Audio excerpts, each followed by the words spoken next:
The day had started like any other, with the familiar hustle and bustle of city life thrumming through our cramped apartment. Melissa, my wife, was seated at the kitchen table, her eyes glued to the thick textbook sprawled in front of her. Today was not just any day, though. It was the culmination of months of late nights and endless studying, her final exam day for her second degree in business administration. "James, what if I don't pass?"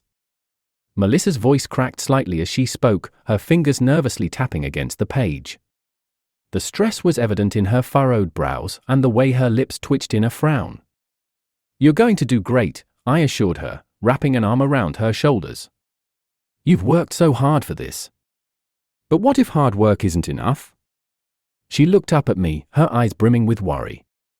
Determined to ease her fears, I reminded her of the tiny backup plan we had devised, a micro earpiece, so small it was nearly invisible. "Remember, I'll be right here with you, every step of the way. If you get stuck, I'll help." She nodded, her expression softening a bit. "Thank you, James. I don't know what I'd do without you." As we arrived at the university, the tension was palpable. Melissa fiddled with the earpiece, inserting it carefully as I checked the connection from my phone. "Can you hear me?" I whispered into the microphone. "Loud and clear," she murmured, a small smile playing on her lips. I watched her walk into the building, her strides a mix of determination and dread. Settling into the car, I prepared to guide her through the exam, but as the clock ticked away, a sudden silence fell. "Melissa, can you hear me?" There was no response, just the soft buzzing of a disconnected line. Panic surged through me. I tried again, hoping it was just a glitch, but there was still no answer. Unknown to Melissa, I could hear everything through the earpiece, even though she couldn't hear me. Suddenly, her voice, clear and distinct, broke through the silence. I might fail this, I'm so nervous," she confessed, her voice trembling. "I'm sure we can arrange something, Melissa," the professor's voice replied, smooth and coaxing. My heart pounded in my chest as I listened, powerless, to the unfolding conversation. "What do you mean?" Melissa asked, a hint of desperation in her tone. "Perhaps an arrangement that could be beneficial for both of us," the professor suggested slyly. I clenched the steering wheel, my knuckles turning white. The conversation that followed shattered the image I had of my wife, the negotiations, the betrayal, the utter disbelief that clouded my mind. When she emerged from the building, the look on her face was one of relief. She approached the car, smiling tentatively. "I think it went okay," she said, climbing in. The drive home was silent on my part, a storm brewing within me. I had heard everything, every damning word. That night, as Melissa slept peacefully beside me, I lay awake, plotting. The woman I loved, the woman I trusted, had betrayed me in the most unimaginable way. But I would not let this go. I would have my revenge, a plan that would ensure she regretted her actions deeply. As the first light of dawn crept through the curtains, my resolve hardened. I knew what I had to do. The earpiece, initially a tool to help, had unveiled a bitter truth, and now it would be the instrument of her undoing. The sweet whispers of support would turn into the silent heralds of her downfall. And so began the unraveling of Melissa's life, orchestrated by the very person who had vowed to be her lifelong partner. As the sun rose higher, casting long shadows across the living room, I sat at my desk, my laptop open before me. The screen glowed with the promise of revelation, every click a step closer to the retribution that fueled my waking hours. I had begun my meticulous research into the professor, the man who dared to corrupt what we had built together. Melissa, oblivious to the storm brewing just across the room, hummed softly while making breakfast. Her casual demeanor, a stark contrast to the turmoil within me, only fueled my resolve. I needed evidence, undeniable proof of their indiscretion that would not only confirm my suspicions but also give me the upper hand. "James, are you coming to eat?" Melissa called, her voice light, threading through the tense air. "In a minute," I replied, my voice steady despite the chaos of emotions. I pored over social media profiles, university records, and email trails with a hacker's precision, my skills as a cybersecurity consultant turning from protector to predator. Finally, a breakthrough, a chain of emails between Melissa and the professor, their words coded but suggestive, discussing further arrangements and private sessions. I downloaded every piece, my plan taking shape with each saved file. Today, she would know the cost of betrayal. Melissa appeared in the doorway, a plate in hand. "You've been at this early, what's going on?" Her brow furrowed slightly, the scent of pancakes trailing behind her. "Just tying up some loose ends with a project," I said, minimizing the screens before she could catch a glimpse. "Thanks for breakfast." She nodded, watching me for a moment longer than necessary before retreating to the kitchen. I could tell she sensed something was off, but she couldn't possibly imagine the extent of my discoveries. After breakfast, I confronted her. "We need to talk about your exam and the professor," I began, my tone calm but firm. Her face paled instantly, a guilty flush tinting her cheeks. "What about them?" "I know, Melissa. I heard everything through the earpiece, remember?" I watched as her facade crumbled, her eyes widening in shock. "It's not what you think, James." "It was a mistake, a moment of panic," she stammered, her voice shaky. "A mistake that betrays everything we are," I countered coldly, my heart hardening against her pleas. "And now, you will face the consequences." "What do you mean?" Her voice was a whisper, fear replacing the earlier relief in her eyes. "First, the university will know of the professor's misconduct. And you," I paused, the weight of my words heavy in the air, "will face public disgrace when I ensure everyone knows of your willingness to betray your own integrity." Her protests filled the room as I turned away, her words of regret and explanations falling on deaf ears. The die was cast. The emails, now printed and enveloped, were ready to be delivered to the dean and the local news outlets. My next steps were clear, each one calculated to dismantle the life she knew, the life we shared. As I stepped out, envelope in hand, the chill of the morning air bit at my skin, a stark reminder of the cold reality we now inhabited. The path of retribution was lonely, but necessary. Melissa's betrayal, once a silent whisper through a faulty earpiece, would now echo loudly in the annals of her life, a siren song of downfall and despair. And as the university's towering gates loomed before me, I knew there was no turning back. This chapter of our lives was closing, and a new, harsher one was beginning. The morning air was crisp as I walked through the university gates, my hands slightly trembling despite my resolve. The envelope, heavy with evidence and consequence, seemed to burn in my pocket. I made my way directly to the dean's office, my footsteps echoing ominously in the empty hallways, a grim prelude to the storm I was about to unleash. As I reached the dean's office, I paused, taking a deep breath to steady my nerves. I knocked firmly, and after a brief moment, a voice called out, "Come in." Dean Hartwell looked up from a mountain of paperwork, his face registering mild surprise. "James, isn't it? Melissa's husband. What brings you here so early?" I took a seat, placing the envelope on his desk.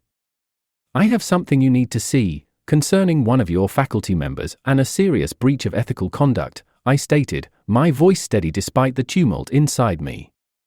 The dean's eyebrows rose as he opened the envelope and began to read through the contents. His expression shifted rapidly from curiosity to shock. "This is serious," he murmured, looking up at me. "Very serious indeed. I thought you should know." "It's only right to uphold the integrity of the institution," I said, feeling a pang of mixed emotions as I watched him absorb the information. Dean Hartwell nodded gravely.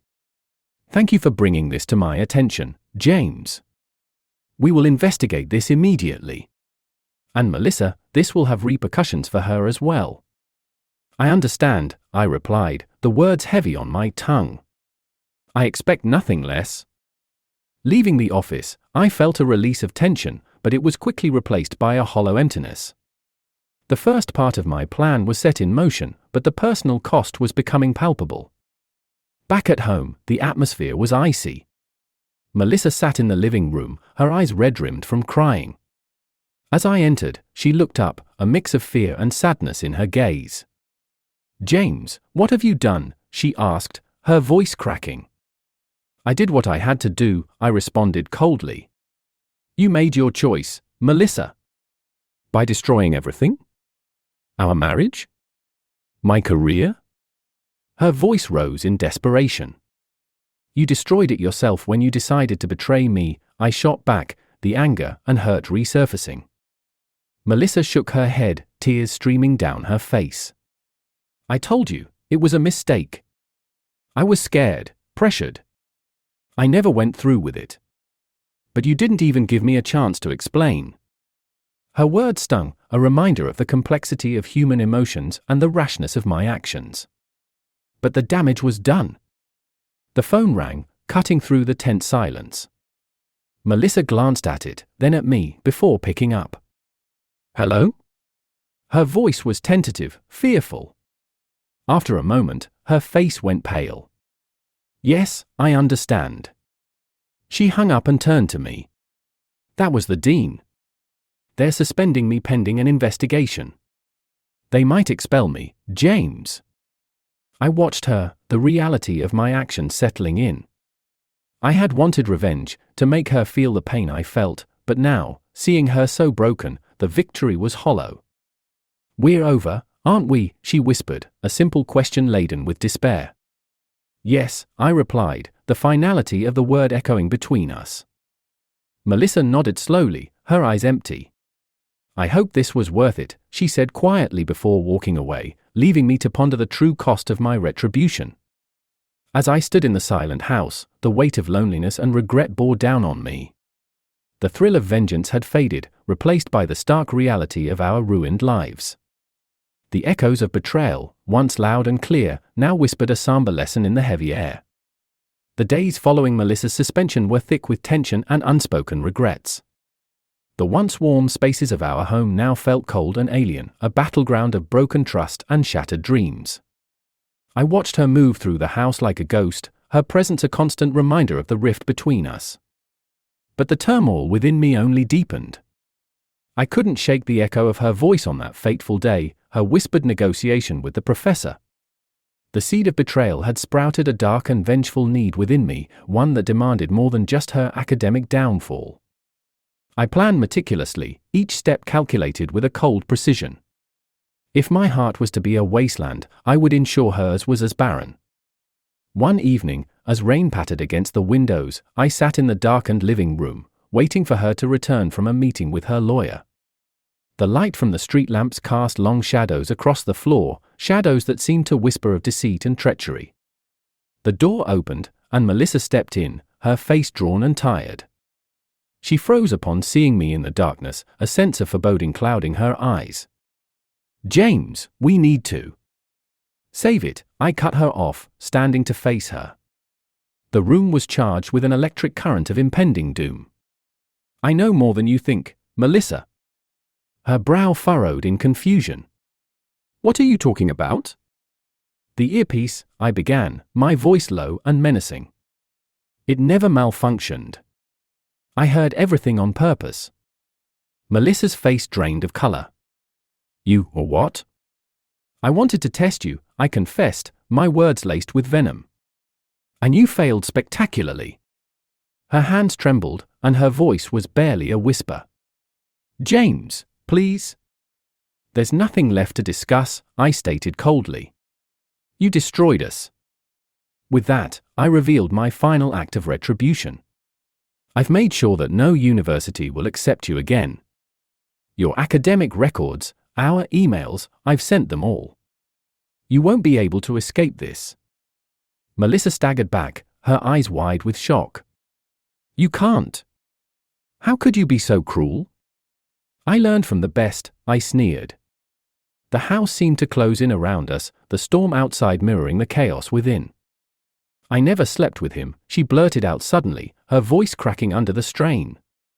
I couldn't go through with it. I left. I thought you should know the truth. Her admission struck me like a physical blow, the implication swirling chaotically in my mind. But it was too late, the wheels of my revenge had been set in motion, grinding us both into oblivion.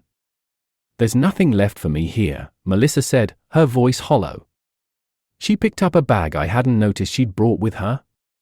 Goodbye, James. Watching her walk out the door was like watching the last flicker of light extinguish in a long, dark night.